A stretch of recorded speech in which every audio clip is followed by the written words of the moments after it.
You're listening to the AFTERBUZZ TV network, now the largest new media platform on the web, and your #1 source for after-show entertainment. Very good, Keith. Johnson. From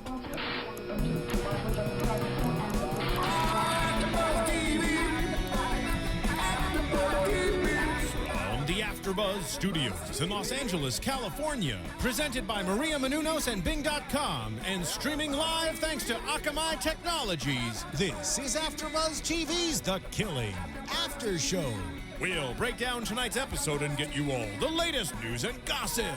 And now, another post-game wrap-up show for your favorite TV show. It's AFTERBUZZ TV's The Killing After Show. Welcome, Bing is for doing. We're here doing another episode of The Killing Reckoning. We're getting down to the wire. As we find out in tonight's episode, Seward has 24 hours left by the end of it. We don't know how many he actually does, but we're almost there. Anyway, before we get to Seward, tonight we see the return of Joe Mills. And first we see the return of us. Yes, of course, Marisa Serafini. Hello, everyone. Hello, and I am your host, Phil Svitek. Let's get right into it. All right. Reckoning. I like this episode. A lot happened. It was very action-packed. Emotionally, and it just explained the killing in so many different ways, like metaphorically, physically, all around, just a bunch of killings. Well, I really liked how they kind of opened it up, you know. There's obviously there's been a very religious undertone to everything, you know, faith, hope, and in this opening sequence we had a lot of despair, right? You have Danette handing out the posters onto cars, and then, you know, she sees her own door open, and that's when trouble starts. And the way Joe Mills just kind of popped back in, he looked somewhat dead, like, I don't know, he hasn't been eating. He looked very creepy, and we didn't know if he was going to actually kill Danette or he was just there to get back with her. It was very creepy the way he just appeared back out of nowhere. Yeah. And then right off the bat, Lyndon gets caught. You know, when they teased Lyndon getting kind of hurt, and I thought, you know, because they were doing a super teaser for the next 3 episodes, so I thought a lot of that stuff wouldn't happen till like later. So it was good to see, you know, obviously this stuff. And I just love the brilliance of it, how Lyndon is putting a lot of the pieces together finally, you know, camping. Okay, we got to go to, you know, he had maps here, so let's go check out that. Whereas we see Holder making a lot of mistakes in tonight's episode. Why do you think that is? Is it just strictly because of Bullet? I mean, he's been on edge for a while, it seems. I think it's because Holder's now getting emotionally too attached to this case too, and I think when your emotions are running high, you tend to get confused and you're not thinking straight, and that affects your judgment and whatnot and your decisions that you make in your professional career. So I think it's just because we've seen Lyndon, she's been kind of emotionally involved, but now Holder's even getting more emotional over this case, and it's clouding his judgment. Well, has Lyndon been, I mean, I know she's emotional towards saving Seward, but has she made a mistake as grave as Holder? I'm not sure as grave as Holder, but Lyndon has been a part of this case a lot longer. She's more attached to it. And so I think they're just both really emotionally involved at different levels, but they're still very attached to this case. I love, you know, they're going through the warehouse, the storage facility, and they're talking about cigarettes, and, you know, how there's so many layers to the writing where they could be talking about cigarettes and how she never really buys the cigarettes, but then it ties back into Bullet, and all the while they build up to the moment when they get inside there, he's, you know, Joe has been living there, but wait, it's a fresh cigarette, so he was just here. Just there. And I liked how this episode, there was a lot of action in it. Usually every episode is just dialogue. Oh, maybe a little chase here and there, but there was a lot of action, a lot of pursuit, running on feet, beating up, and I liked that. It was a nice change. It just shows that the storyline is really picking up because they're getting near the end and things are getting too close to comfort, and that's when everything just starts going down. when you're starting to figure things out. Yeah, and I think, you know, as the truth reveals itself, you know, it sets things into action. As, you know, I mean, we'll talk about Lyndon and what could have been a bad decision later. But yeah, I mean, it was smart of Lyndon to kind of pick up on the fact that that cigarette was there and it was burning. But I love Holder's joke on it of like, hey, if you really want a cigarette that bad, I'll give it to you. Yeah, and then it took a serious emotional turn for the whole case when we found out that Joe had the rings that that belonged to the dead bodies, and so they were trying to identify them, and then ultimately we find Bullet. Yeah, I mean, that scene, by the way, they've kind of been joking about Seven this entire season, you know, of an undertone of comedy. Not that at that point it was meant to be comedic, but remember in the first episode or first two, you know, they said, hey, there's I don't know, they made some reference to the, you know, what's in the what's in the box joke. In the box. You know, which today we almost had that moment. Hey, what's in the trunk? Yeah, and it was very much like that because they kept building it up. He was slowly opening the trunk, and then we see Lyndon just chasing it. Don't open it, and we just get that long reveal. We get Holder's reaction, just like, oh, who is it? And we only see the wrist of the faith tattoo of Bullets, all bloodied up. And you know, they built it up so well where you know, the other cop's trying to open the trunk, and you know, he's not having luck with it, so of course Holder's like, okay, give it to me, I'll break the window and I'll open it that way. But he didn't have to look. No. Lyndon did get there in time. Technically, he chose to look. Yeah, and I think that's what made it even more serious and more dramatic, and it really hit hard because it was such comedic moments up until that point, and then you saw the emotional upheaval change, and then it took a really serious emotional turn. Yeah, and you know, in terms of storytelling, we certainly didn't predict that Bullet would be the one to die. You know, we always joked about Lyric or Callie, but to take out someone like Bullet, and it's hard to see Bullet being killed because we've seen her consistently throughout every episode. We've had the time to get to know her character. We've bonded with her, and she's bonded with Holder and Lyndon. So we've gotten to know Bullet more so than Lyric or Callie. And so she seemed more smart, rooting. and she seemed more smart, and she seemed more immune to this whole situation for whatever reason. Yeah, and we know she can put up for a fight. She can kind of hold out on her own, but she can definitely look out for herself. And then to see herself get killed in the end, it was like, oh, that's just disappointing. We were rooting for her all along. Yeah. Which was, you know, it ties back to the last episode. Had she just kept her mouth shut, the scene in the cafe when she says, hey, I've been here for X amount of minutes, where's my coffee? Or whatever, where's the service? And, you know, at that point, I just knew it was going to be bad. Yeah. But I didn't think it'd be, you know, this. Bad as death. I figured she'd find her other friends dead and she'd survive. Yeah, I really was hoping that Bullet would be the one left standing, and ultimately it's actually Lyric who's still there. Yeah. She's the one that's left standing. Well, let's talk out of the teenage group that we started out with this season. Well, let's talk about that because I mean, you know, the results are in. Boyfriend's off probation. We can start a new life, and here he has the bad news that, you know, Bullet is in fact dead, and yet they go and essentially start this new life together. Yeah. And he gives up his dream of going to LA. And there was that one quick moment where Mitch was looking Twitch. God, I always call him Mitch.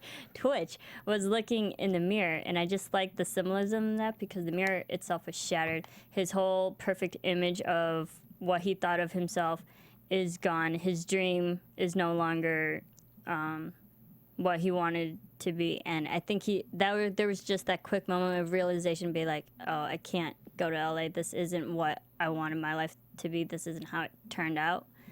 And then so that realization just led him to start this new life in this new apartment with Lyric. But for Lyric, what does it do? I mean, has she just given up on the memory of Bullet? And I mean, in her mind, she must be going through the fact of, the last thing I said to Bullet was, I'm not gay. Yeah. Which is very insulting.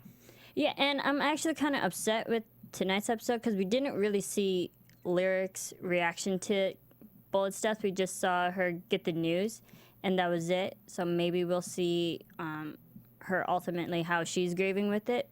So I don't know if she's happy or if she's moving on. She seems there was that quick moment when she was in the new apartment that like she was happy, but then she realized that Bullet's not there. So I'm not sure if she's gonna be okay. I think she's grieving, but I'd like to see how she's going to deal with Bullet's death. Yeah, I think she's certainly not dealing in the right way right now. No.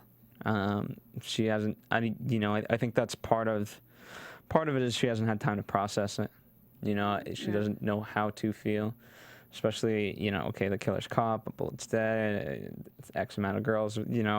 She's again, as we've said before in the show, they live minute by minute, maybe hour by hour if they're lucky. Yeah, I think the interesting thing with Lyric and Bullet, because throughout the season we've seen Bullet's life get progressively better because she's been working with Holder and Lyndon, and we think that Bullet's life is going to turn out okay. And we see Lyric go down and deteriorate, and we kind of see her on a landslide. And then it just switched again, and Bullet's the one that didn't end up okay, and Lyric's the one that's actually getting better. Well, what do you think this may seem like a dumb question, but would Bullet have said that it's Joe Mills?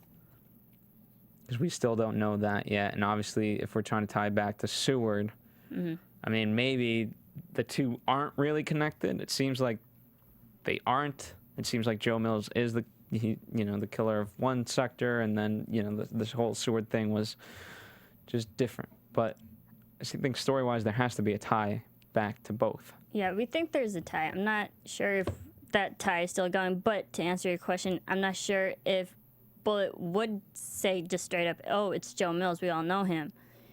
Because we saw, if she had that information, she would have told that earlier to Holder a few episodes ago.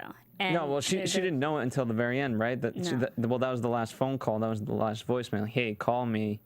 I know who the killer is. And it also goes back to, I believe it was last week's episode, when she had information, she tried to tell Holder, and we talked about it last week. If she really wanted the information out there, she would have just said it straight over a voicemail, the important information, but she was like, no, call me.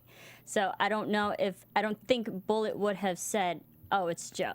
Really? She would have just called another person again and be like, hey, I know who the killer is, and then tell them. Instead of just saying it straight up. Would the consensus be that it's Joe Mills? Right now, all the evidence is pointing to Joe Mills. Okay. All right. We can never really trust it. I know. It almost makes us look stupid, but then we're going to be stupid the other way if we say Joe Mills is the killer. But I think it's too simple to call it that's Joe Mills, even though the evidence lead up to him.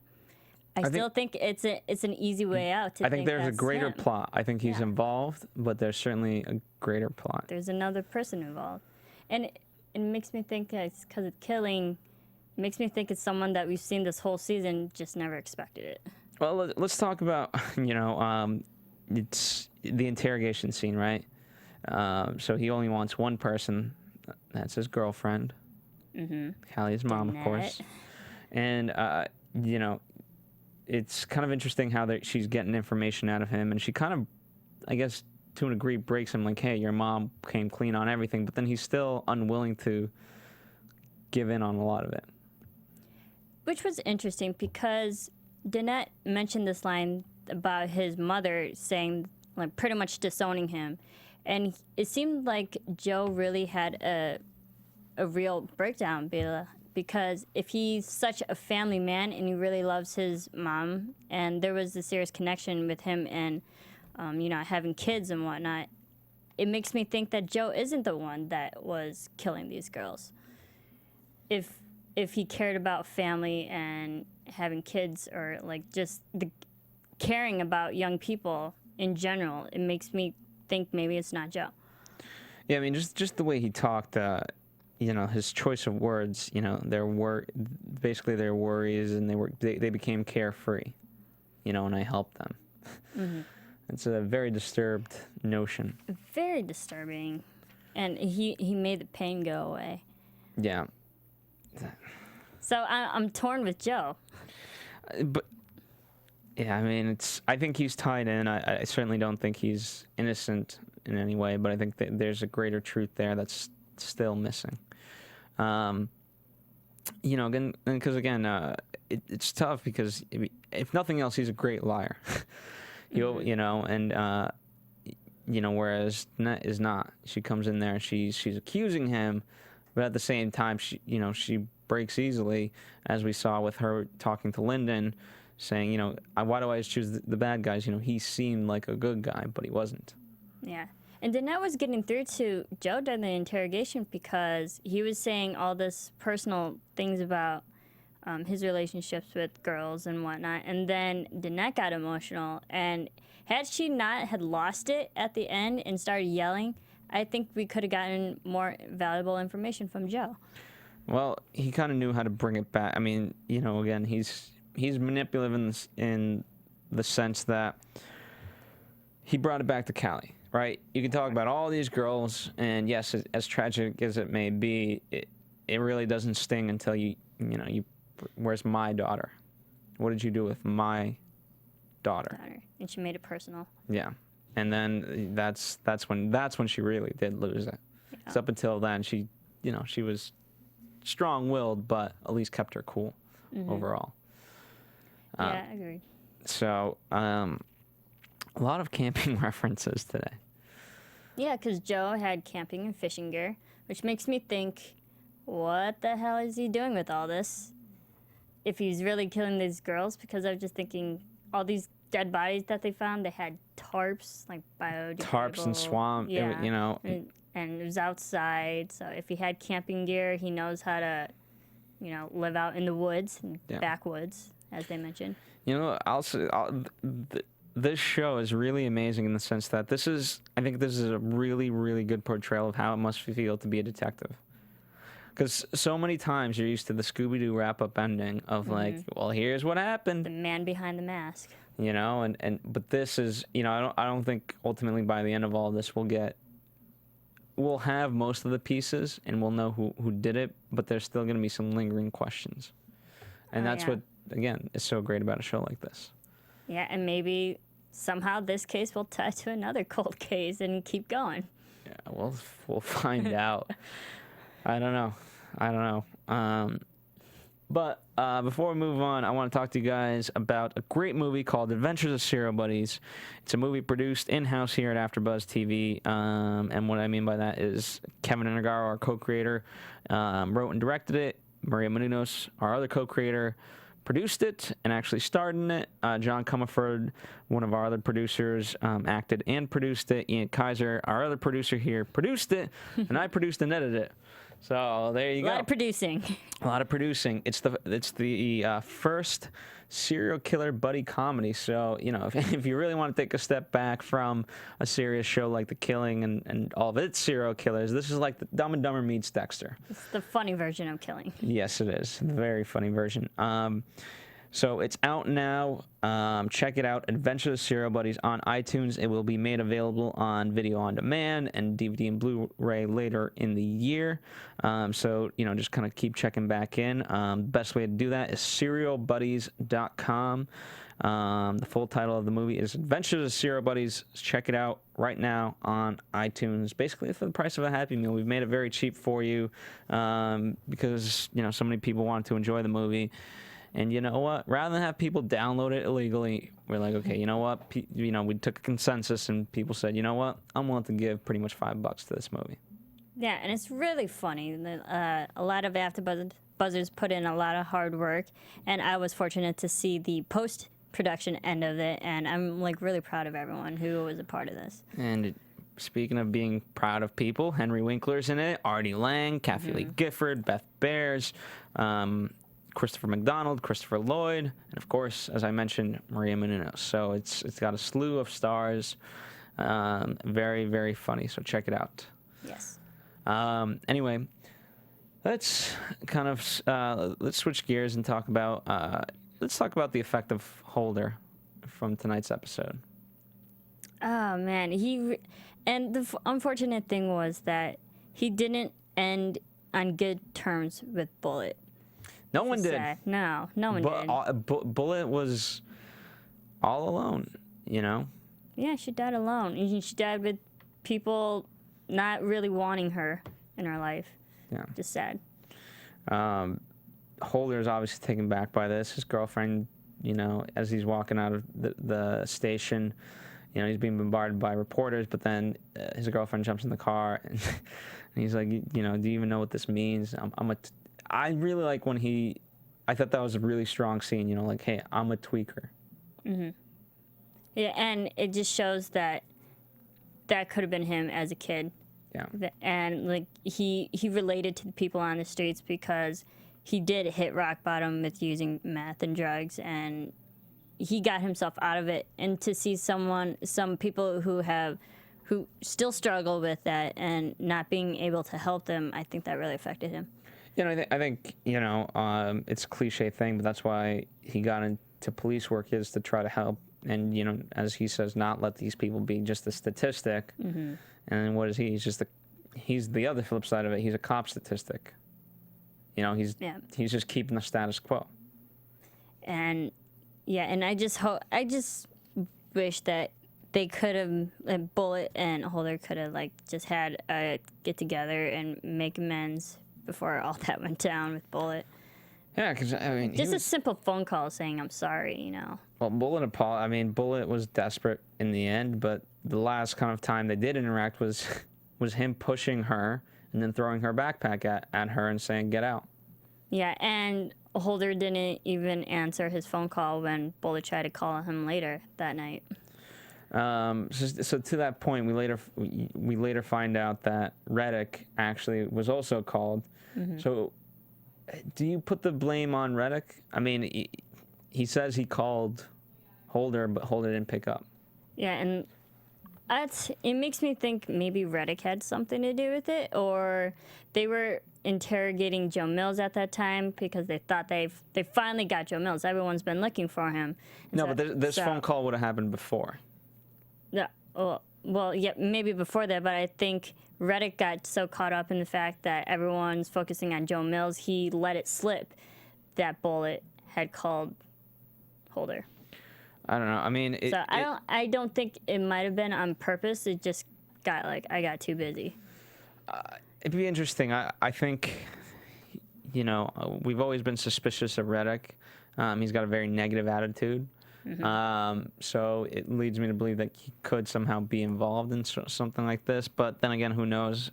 It could just be the fact that what they're trying to display is that Holder is just so emotional, and as much as he wants to blame someone else, ultimately has to accept the responsibility on himself. Yeah, and we saw Holder's reaction at the end. He takes it out on Reddick. That's gonna cost him career-wise, because if you're beating up the guy in charge, he was trying to get promoted. You know, yeah. He was such a promising young lad at the start of this show or the season. He was the one who had his head screwed on straight. He finally had his life in order, and everything was going right. He had that promotion. He was dressing well. Yeah, and now that he's starting to deteriorate, hit rock bottom again a little bit, and it's affecting his work to the point where he's beating up his boss. That's not good. Yeah. So I'd like to see the ramifications of that. So there's that moment where Lyndon comes over. You know, she takes the key because obviously it's in the pot because he wouldn't have knocked. Great. Mm-hmm. We see a very emotional Holder. Yeah. And he tries to express his emotions, for lack of a better term. Yeah, and I liked how, because there was the quick scene where they're joking about Lyndon always taking Holder's cigarettes, and then there was no words. Holder just gave Lyndon another cigarette. So it just shows their relationship. They're really good partners, and I like in this episode it was Holder consoling. It was Lyndon consoling Holder. In last week's episode, it was the other way around. But ultimately, what does it say? The fact that Holder tried to make the move, Lyndon prevented it. Yeah. Oh my goodness. And you saw my reaction. I was like, "What are you doing? No, you're gonna ruin this relationship too. Come on. No, don't do that." Wait, who's gonna Holder? Holder's gonna ruin their friendship / business partner relationship. I was like, no. Yeah, I get you're emotional, but you don't make out with your partner. Come on. You shouldn't. At least you shouldn't. Does that show that Lyndon really likes Skinner? Ultimately, I think so. Yeah, it shows that Lyndon has feeling for other people. What does Holder do? Well, Holder has a girlfriend. At least he's supposed to have a girlfriend. Well, he basically ripped her a new one. Pretty much, yeah. So I don't know. Maybe Holder's just kind of alone right now. He needs help. Here's the just thing. Emotional. You know what? It's interesting. I think in some ways he wants to feel alone, like Bullet. You know, I mean, at least with the distancing of his girlfriend, but then thinking that he loves Lyndon, but obviously getting rejected there. So he is like Bullet, alone right now. Yeah, and maybe he has to deal with it alone. Maybe that's the way he can bounce back if he gets himself out the, you know. So let's talk about Adrian. That was, we thought we were getting somewhere today. Obviously, we're waiting to see if this kid's basically sane, which I love. Holder's like, well, he's got 20/20 vision, knows his ABCs. Yeah, he's good to what's go. wrong with him? Yeah, but apparently, it seemed like a long process. Yeah, and they had to get like mental clearance that he was mentally stable in order to do that. So I thought that was interesting. I never thought of like psych evaluation before you can get questioning again.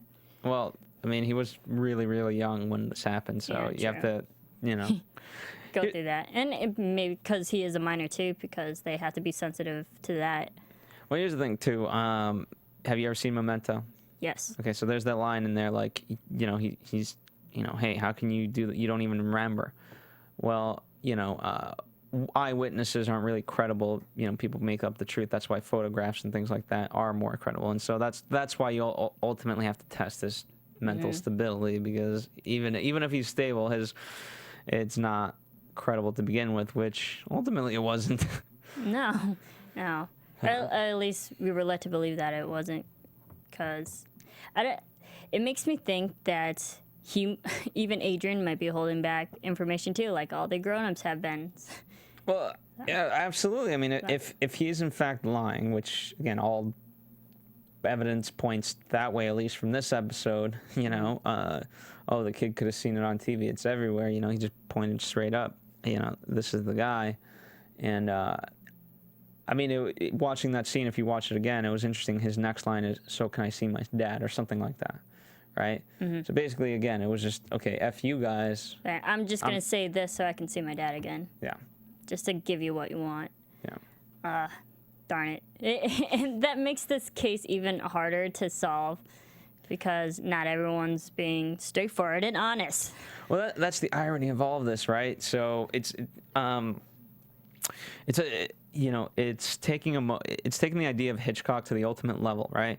So Lyndon is ready to call Ray, 1 ring, 2 ring, and say, hey, this is the penitentiary, do you know if you know your extension, blah, blah, blah. And she sees her coming down Danette, and they stop to talk, and the phone closes, and we get new information. And the fact that Joe was not in Seattle at that time. He was in another country, right? He was in Canada. Yeah. So, which makes it... Alaska. Or Alaska, that's it. But then it goes to show, well, if Joe wasn't, then is Ray still guilty then?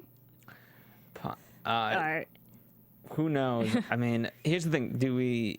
First off, we have to accept the fact that he was actually in Alaska. And yeah, because he was in Alaska for Christmas. But then I think they should go to like maybe receipts of buying plane tickets or whatnot to confirm that he was in fact in a different state. Yeah. So now they have to do all that digging to confirm his whereabouts. But here's the awesome part. As long as you use cash. Yeah, that's true. Cash doesn't leave you that much of a paper no paper trail. So that's the tough part. I don't, ultimately that's what I question the most. Okay, how credible is the fact that he was in Alaska? Which, that ultimately leads Lyndon to the choice of, okay, I can basically withhold evidence, which is a major crime. Yeah, that really is, and if especially it's hindering this case that you're trying to solve, and even the detectives who are involved in it aren't telling all the truth. That is just, how is this case going to get solved if no one all around is not telling everything? So it's tough because time's running out. Literally running out. So let's switch. Let's talk about Seward, and we'll definitely talk about Francis.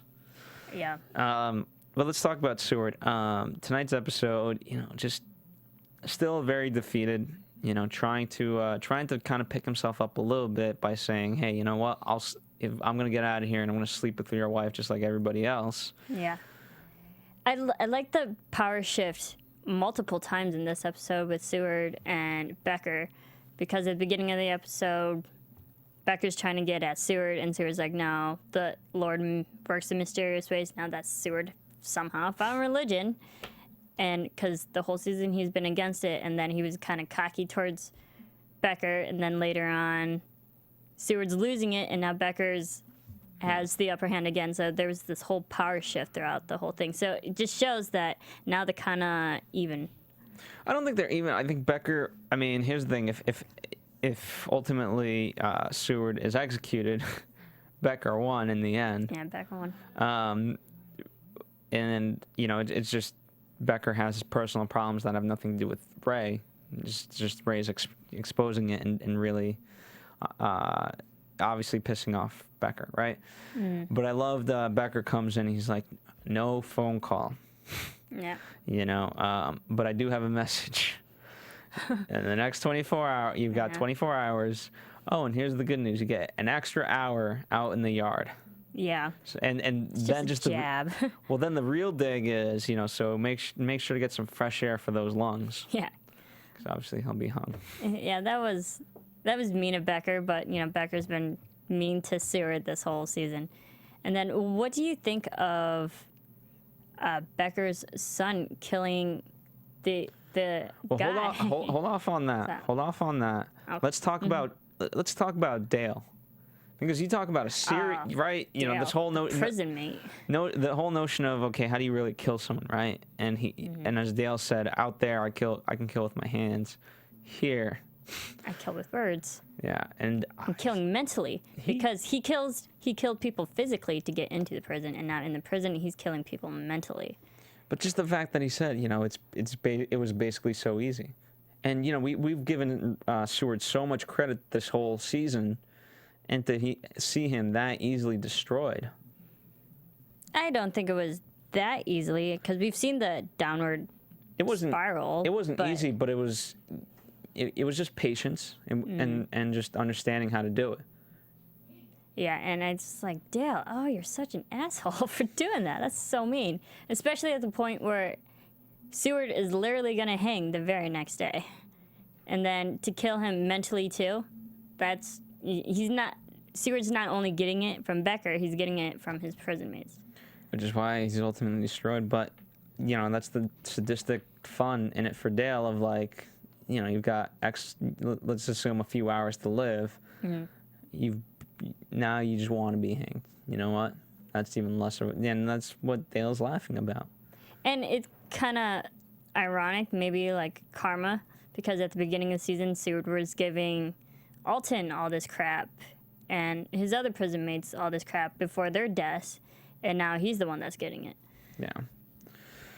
So it could be. The Lord works in mysterious ways, Yep. as they've said on the show. Certainly does. Certainly with... I like the symbolism of the crows, though. Yeah. We heard the crows in the back. just death. Death all around.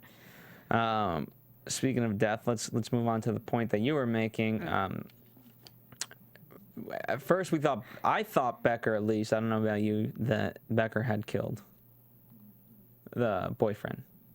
Yeah, because we thought that it was Becker. We just got a phone call from Annie, his wife, that someone died. He shot him. Someone was shot. Yeah, someone was shot. And we weren't told a specific name who shot who. Yes. And so when we got there, first time I'm seeing Becker in the car, and I'm like, did he do it? And then as a cop, knowingly that he could get away with this somehow, so he's pulling it now, like he doesn't know anything. Like what the heck happened? But what's great about it for me, at least the way I look at it, and I want to hear your point of view on it. You want to talk about Seward versus Becker. To have made Becker's son a killer, Ray is that's a point for Ray. Yeah, and because he's destroyed the one thing that was that Becker had. Yeah. It's interesting because you see how both of them Becker and Seward are struggling just in their everyday personal lives, but to see Becker's own son now becoming a killer too, it just shows, has Becker really been the greatest person to allow this to happen? Exactly. And two, I mean, he's manipulative. I mean, he put he volunteered you. I thought you were supposed to volunteer yourself to the 7, but no, he just put people's names on the list. Yeah, Becker's just not a good person, so he's getting his comeuppance too. But do you think this is a good point in the season to bring up his son's killing a person? I think so. You think so? Like, I think because they're trying to figure out, we have such a big storyline already with Joe Mills and trying to figure out this whole Ray Seward case to all these girls and trying to find that connection. Do you think it was necessary for them to bring up another storyline with Becker's son killing someone? Well, I don't think it's another storyline. I think it's just progression of the storyline itself. And, we go back to that episode when Becker's, he's showing off to the son, like, there's a difference between right and wrong. And obviously that was misinterpreted like, hey, you know what? My mom's cheating. Here's the a-hole that's, doing the cheating with my mom. I'm going to shoot him because that's wrong. And what I'm doing is right. So he has a clear misnotion of what is right and what is wrong. A very convoluted belief of death, because even that episode, his father was showing, this is how we're going to kill someone. Yeah. And then, so when he has that belief instilled upon him that, like, death can be good if it's justified. Yes, justified if it's against people who are doing bad things. And also, they went down he was going down the list of, like, I've injected people, but I've never hung people. Mm-hmm. Well, guess what? You've never done. You've never shot someone, and now your son's done that for you. Yeah. I think it's interesting how they introduced another killing that's not related to all these other killings that have happened. It's not related to the mystery, but it's really, it's part of all these people's lives, and it's going to affect all these people. Yeah. And so, yeah. I don't know, is there anything else that you kind of sort of want to touch on that we might have not already with the episode? Poor Ray Seward, man. Yeah. And I think Ray is really... I think he is innocent if he was not... Because you can see him really breaking down now. He's literally yelling for the phone. If he was still guilty, I think he would be calm and he would keep his demeanor, but he's losing it. I don't think so, only because Becker, I think there is a commonality to the whole thing. As Becker said, like, you all break down in the same way, just like clockwork. Mm. Which, I mean, what person ultimately, at death's end is like, okay, I'm ready. You know what I mean? Most people aren't like that. They have a fear for death and fight it as much as they can, even if they are guilty. Yeah. And I just hopefully, maybe Ray will get vindicated in a way. Just. Well, speaking of that, let's get into predictions for the last 2 episodes of the season. And now, your AfterBuzz TV predictions. All right. 2 more episodes left. We have that great scene of Lyndon and Seward together. But, you know, she's holding them a photo. Is this my get out of jail free card? And they're like, all right, time to go. Mm-hmm. Oh, and it looks like Ray might, if they found any information, any valuable information that could save his life, it'll literally be the last minute. Yeah. Just for dramatic purposes in writing and whatnot. Well, they, yeah, what's the proverbial ticking time bomb? Yeah. But then they also have that shot of Adrian and Lyndon like, hey, is this the killer? That's the killer. That's the killer. And it makes me think that it might not be Joe. Okay, you know what the guy he pointed to. I don't think it is. No. I mean, again, so we'll see how intertwined they are.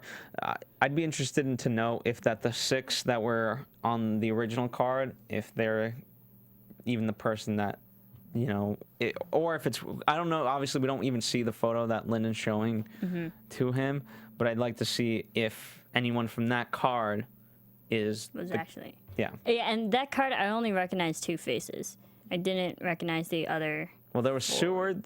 There were 6 faces. There was Seward and Joe, and I didn't recognize anyone else.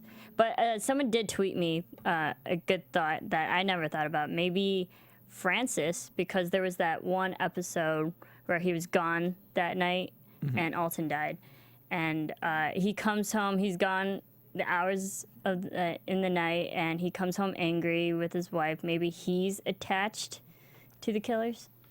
That'd be an interesting theory. I mean, you know, in tonight's episode, they couldn't get a hold of him. Yeah. And like he goes, no one knows where he goes in the middle of the night. And he is a guard. He could get away with it a little bit. Like he knows the system. He knows how to. Interesting. Yeah. You know, I'd love to see the final painting from Adrian. Finally, we'll get some more answers. So we'll see. I'm curious to see where Lyric's life goes. Yeah, hopefully, because Bullet didn't survive. Bullet bit the bullet. Yeah, Bullet literally bit the bullet. I think Lyric's the one the left standing, so I'm rooting for her now. Yeah, I mean, we got to end up somewhere in a upbeat because right now we're all depressed. I know, it's so sad. I think Bullet is that one last hope of all these teenagers. Yeah. The original, you know, she's the remaining person. Anyway, let us know your thoughts. We love hearing them. Go to AfterBuzzTV.com. You know, find our show and let us know what you're thinking. And of course, go to iTunes, rate and comment. You can do it there. So there's a plethora of ways to let us know your thoughts. But if you want to tweet at Marisa, like you guys have been doing, you can tweet her at. You can tweet me on Twitter and on Instagram at Serafini TV. And of course, at AfterBuzz TV, Facebook, Instagram, and Twitter. And we'll see you here next week. Almost at the finale. end. From Bing.com, executive producers Maria Menounos, Kevin Undergaro, Phil Svitek, and the entire AfterBuzz TV staff, we would like to thank you for listening to the AfterBuzz TV network. To watch or listen to other after shows and post comments or questions, be sure to visit AfterBuzzTV.com. I'm Sir Richard Wentworth, and this has been a presentation of AfterBuzz TV. Buzz you later. The views expressed herein are those of the hosts only and do not necessarily reflect the views of AfterBuzz TV or its owners or principals.